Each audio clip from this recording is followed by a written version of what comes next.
Letter बनवाया अमित शाह के नाम पर, वो ले जाइए, हम अपनी तरफ से पूरी कोशिश करेंगे कि हो जाए।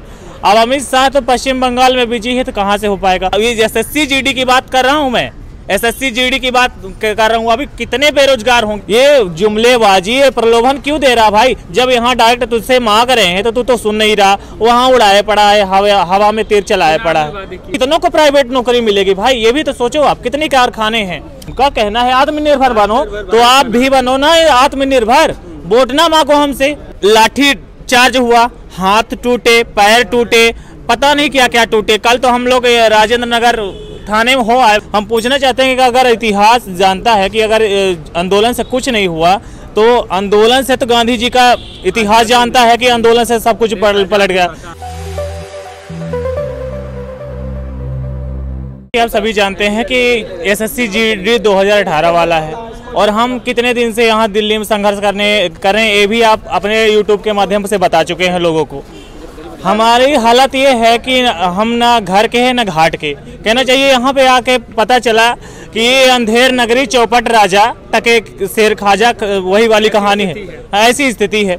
जिसके पास जाते हैं वो कहता है कि भाई सरकार क्या करेगी, और जहाँ आंदोलन दे रहे हैं तो कहती कि भाई इनसे तो कोई मतलब नहीं, ये तो भाई एक पद है, ये क्या कर सकते हैं। हम कहते हैं कि जाएं कहाँ। बोले अपना जो है कोर्ट केस करो, घर में रहो, आंदोलन से कुछ नहीं हुआ। हम पूछना चाहते हैं कि अगर इतिहास जानता है कि अगर आंदोलन से कुछ नहीं हुआ, तो आंदोलन से तो गांधी जी का इतिहास जानता है कि आंदोलन से सब कुछ पलट गया। लेकिन ये बात आंदोलन की नहीं है, बात है कि ये जब राजा अंधेर नगरी वाला राजा है ना, तो नहीं सुनेगा हमारी। हम इतने दिन से भटक रहे हैं, कहीं गली गली भटक रहे हैं। आप कल की बातें आपको बताएं कि हम जब बीजेपी हेडक्वार्टर गए, वहाँ हमने नवीन सर से, कोई थे, अब किस पद पे थे स्थित हैं वो मैं नहीं जानता, लेकिन उनसे मिला। उन्होंने भी एक पकड़ा दिया हमको। किसी पार्टी से थे? हाँ, पार्टी बीजेपी के हैं, भाजपा के हैं, जो भी है। तो नवीन करके हैं, उनके पास हम गए और उनसे बातें रखी कि सर हमारी ऐसी ऐसी बातें हैं, हम 20-22 दिन से भटक रहे हैं, कोई सुनने वाला नहीं है हमारी। उन्होंने क्या किया कि जो होता है कि भाई लेटर बनवाया अमित शाह के नाम पर, वो ले जाइए, हम अपनी तरफ से पूरी कोशिश करेंगे कि हो जाए। अब अमित शाह तो पश्चिम बंगाल में बिजी है, तो कहाँ से हो पाएगा। जबकि इनके पास रास्ता है, मार्ग है कि डायरेक्ट फोन पर बात रख के अपनी समस्या बता सकते हैं कि एसएससी को आदेश दे सकते हैं। लेकिन कहते हैं कि हम क्या कर सकते हैं। जबकि पश्चिम बंगाल में हाल ही में वो घोंसड़े पे घोषणा किए जा रहे हैं कि हम आपको 50 लाख 75 लाख रोजगार देंगे। कहाँ से लाएगा भाई, जब तेरे बस की बात नहीं है, तेरे मोइंदे कह रहे हैं कि उनके बस की बात नहीं है, तो कहाँ से देगा वो। हाँ, ये जुमलेबाजी है, प्रलोभन क्यों दे रहा भाई। जब यहाँ डायरेक्ट तुझसे मांग रहे हैं तो तू तो सुन नहीं रहा, वहाँ उड़ाए पड़ा है, हवा में तीर चलाए पड़ा है। चुनावी वादे ही भाई। अब क्या है कि अब जले पर हमारे नमक छिड़कने का काम क्या करें कि 25 मार्च को नया जो है नोटिफिकेशन जारी हो जाएगा।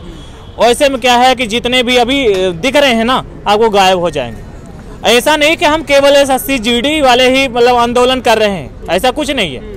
हम ये पूरा देश आप देख रहे हो, पूरा देश। यूपी में आप देखोगे हर प्रकार के लोग आज कितने दिन से बैठे हैं, और जो रोजगार दो मोदी के नाम से चल रहा है ट्रेंड, वो तो देख ही रहे हो आप। ऐसे में इनको कुछ नहीं दिखाई दे रहा। कहने का मतलब वही है ना कि अंधेर नगरी चौपट राजे वाली कहानी है। अच्छा लवकुश भाई, एक चीज़ बताइए, जैसे कि अभी की स्थिति हम देख रहे हैं कि युवा सड़कों पर है, सोशल मीडिया पर आवाज़ उठा रहे हैं, हैशटैग मोदी रोजगार दो, मोदी जॉब दो।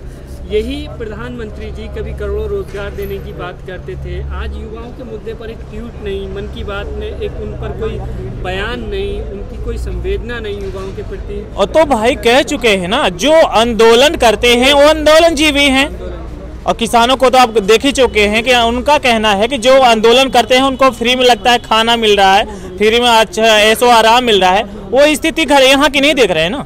उन्होंने आंदोलन जीवी बता दिया, परजीवी बता दिया। परजीवी का मतलब ये होता है जो दूसरों पे आश्रित हो। उनका मतलब ये है कि हमारा जो हम भाषण दे रहे हैं वो सही है, हम कर रहे हैं वो सही है। उनको कहना है कि आत्मनिर्भर बनो, तो मैं भी उनको कहता हूँ कि तुम भी आत्मनिर्भर बनो। क्यों भीख मांगने जा रहे हो वोट की।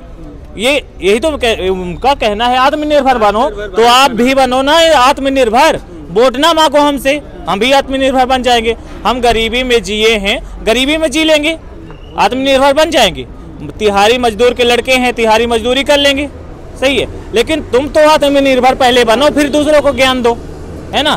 तो आत्मनिर्भर पहले आप बनिए मोदी जी, अमित शाह जी, फिर लड़कों को, हम बेरोजगारों को ऐसा आत्मनिर्भर बनाने की कोशिश करना।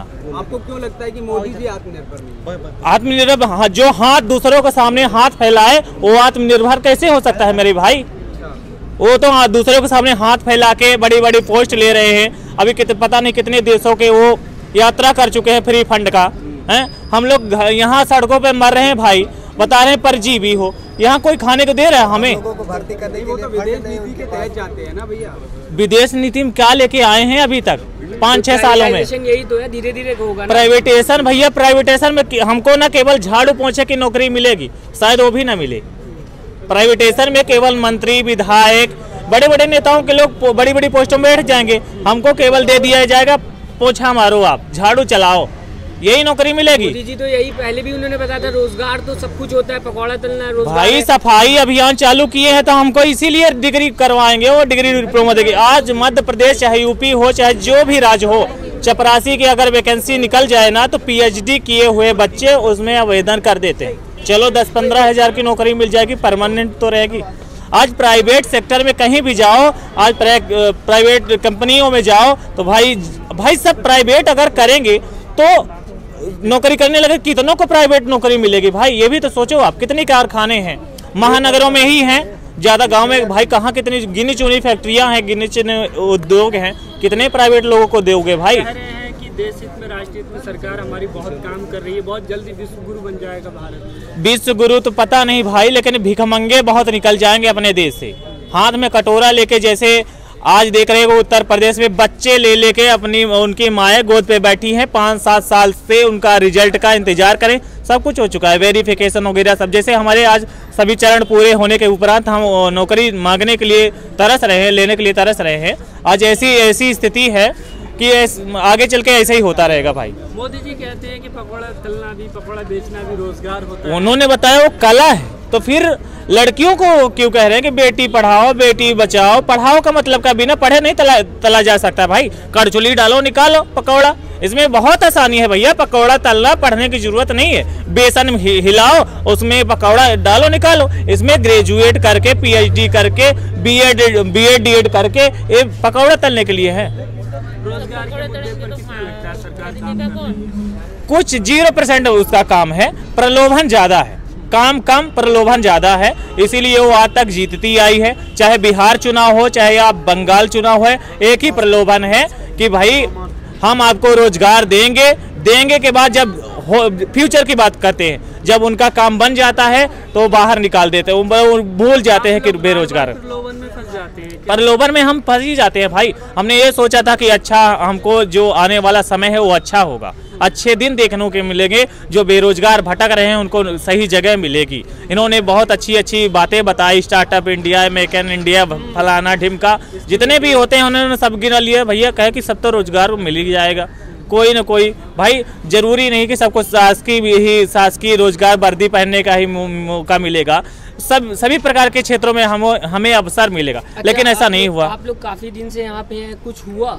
कुछ नहीं हुआ भाई, यही हुआ, लाठी चार्ज हुआ, हाथ टूटे, पैर टूटे, पता नहीं क्या क्या टूटे। कल तो हम लोग राजेंद्र नगर थाने में हो आए भाई, उन्होंने बढ़िया व्यवस्था की है। किसी को 2-4, किसी को 4 लाठी, किसी को जितने हिसाब किताब लगा के मिल गए वो ले लिए और 8 बजे हिसाब किताब लगा के छोड़ दिए, क्योंकि जरूरी नहीं था कि लड़कियों को 6 बजे के अंदर किसी, अगर धारा नहीं लगाएंगे तो बिना धारा के वो लड़कियों को अंदर नहीं रख सकते थे। आपने बताया वो वहाँ के राजेंद्र नगर के इंस्पेक्टर थे, वो उन्होंने उनको, शायद मैंने नोटिस नहीं किया उनका नाम, लेकिन वो राजेंद्र नगर थाने में हमको ले गए थे। वजह ये थी कि हम बीजेपी ऑफिस से लौट रहे थे, वजह यही थी कि हम अपनी मांगों को उनके सामने, मीडिया के सामने रख रहे थे। उनको सहन नहीं हुआ, तभी तो लाठीचार्ज किए। जबकि हम आम आदमी पार्टी के ऑफिस के पास पहुंच चुके थे, वहां मीडिया आई थी, तभी रास्ते में हमसे भेंट हो गई उससे और अपना दर्द हम बताने लगे। बस उनको सहन नहीं हुआ, बोले गैदरिंग आपकी नहीं हो सकती। क्या युवाओं के मुद्दे पर इसी तरह से अगर सरकार मौन रही तो आने वाले चुनाव में युवाओं की तरफ से सरकार को इसका जवाब दिया जाएगा? भाई जाहिर सी बात है, जवाब दिया ही जाएगा, क्योंकि यहाँ एक बंदे के पीछे ना उसके पूरा परिवार जुड़ा है। आप समझ रहे हो, एक बंदे के पीछे उसका पूरा परिवार, पूरे उसके भावनाएं, उसके परिवार की पूरी भावनाएं जुड़ी हुई है। अगर एक बंदे को अगर नौकरी नहीं मिलेगी तो 10 वोट उसको खोना पड़ेगा। लेकिन 130 करोड़ में खाली 10 वोट कैसे आप? भाई मेरे तो अभी SSC GD की बात कर रहा हूँ मैं, SSC GD की बात कर रहा हूँ। अभी कितने बेरोजगार होंगे उनकी 10 बात कर रहा हूँ। भाई बहन, चाचा चाची, ताऊ, ये सब मिलके 10 तो हो ही जाते हैं। तो भाई 54 में 10 का करोगे तो 5,40,000 कहानी यही बन जाती है। यही बात आप कह रहे हैं, यही बात किसान कह रहे हैं। किसान भी तो यही कहते हैं कि हम लोग मुट्ठी तभी ना धीरे धीरे। हाँ, भाई मेरे चारों तरफ से घिर रही सरकार, जो अंधे हैं उनको नहीं दिख रहा, लेकिन जो उनको जिनको समझ में आ रहा है ना, उनको पता चल रहा है कि धीरे धीरे सरकार घिरती जा रही। अब किसान किसी भी कीमत पर उठेगा नहीं, चाहे उस पर गोले बारूद गोलियां कुछ भी चला दो, वो उठेगा नहीं। हम कमज़ोर पड़ जाएंगे भाई, हम कमज़ोर पड़ जाएंगे, क्योंकि हमारी इतनी आर्थिक स्थिति इतनी मजबूत नहीं है। जब तक झेल पाएंगे तो झेल पाएंगे, नहीं तो भाई क्या करेंगे, चले जाएंगे। जिस तरह से गरीबी में जिए हैं उसी तरह से जी लेंगे। तो ऐसे में कैसे चलेगा जब आपने 2018 से लगातार आप प्रयास कर रहे हैं और आपने सब कुछ पास किया, फिजिकल भी पास कर लिया, रिटर्न भी पास कर लिया, अब सरकार नहीं दे रही, तो ये बहुत बड़ा सवाल खुद में सरकार के ऊपर उठता है। तो सरकार के ऊपर उठता है ना भाई, हम बेरोजगार क्या करें, हमारी पास इतनी आर्थिक स्थिति नहीं है भाई। यहाँ पे एक स्टेट का तो है नहीं कि लोकल है, भैया घर गए शाम को सोए, सुबह आए आंदोलन में लड़ गए। यहाँ पूरे all state, all India over के लड़के हैं भाई, अलग अलग राज्य से आए हैं। इतना पैसा थोड़ी लेके आए कि भैया हम 6 महीना तक आंदोलन करेंगे। आप कह रहे हैं कि हम यहाँ से घर चले जाएंगे, 3 साल की मेहनत, उसके बाद दिल्ली आके लगातार आंदोलन करना, उसके बाद घर चले जाना, ये क्या सही है? सही नहीं है, लेकिन हम जान गए हैं कि अंधेर नगरी चौपट, जब यहाँ की ना मीडिया ना कोई हमारे मुद्दे उठाने के लिए तैयार नहीं है ना भाई, हम कहाँ जाएंगे, कहाँ कब तक भटकेंगे? जहाँ जाओ तो आप यहाँ देख रहे हो, जैसे ही यहाँ शाम बीतेगी आप देखना पुलिस के पैरामिलिट्री फोर्स, पुलिस प्रशासन यहाँ आ जाएगा और लाठीचार्ज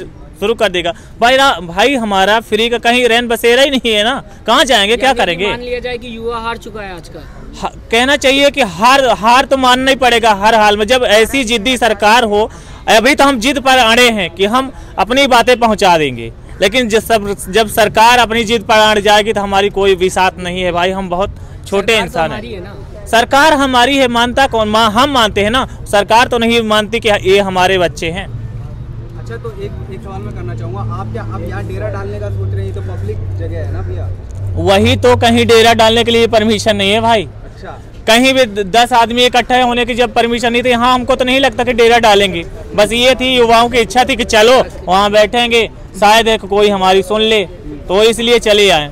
डेरा डालने का क्या मतलब है? 10 मिनट बाद अभी पैरामिलिट्री फोर्स और यहाँ के प्रशासन आएंगे, हमको हटा देंगे। तो फिर कहाँ जाओगे? जहाँ भटकाएगी तकदीर वहाँ जाएंगे। जहाँ आज 20 दिन से जहाँ भटक रहे हैं वहीं भटक लेंगे। अच्छा, क्या करेंगे? ये तो भटकने वाला जीवन जी रहे हो आप लोग।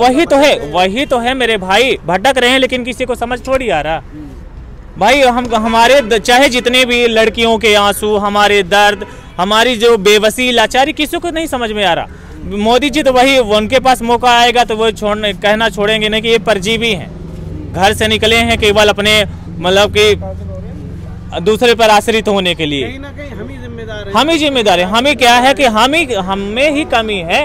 हम सरकार से सबसे बड़ी कमी ये है कि हम सरकार से नौकरी मांगने आए हैं। अपनी जो चारों चरण पूरे करने के, सब पूरी योग्यता रखने के उपरांत भी सरकार से अपनी मांगों को रखने आए। घर पे रहते तो बढ़िया साकुशल रहते कि सरकार भी कहती कि बहुत आराम है, देखो कितना शांत देश है, हमने कितना राम राज ला दिया है देश में कि लड़के किसी भी प्रकार की जो है आपत्ति नहीं जताते। आपत्ति युवा हैं, आप देश के युवाओं से क्या कहना चाहेंगे आखिरी में? देश के युवाओं से यही कहना चाहूँगा दोस्त कि अगर इस बार कुछ नहीं कर पाए तो आगे तुम्हारे बच्चों का कुछ नहीं होगा। अभी तुम नहीं संवर पाए तो अपने आने वाली पीढ़ी को तुम नहीं संवार पाओगे।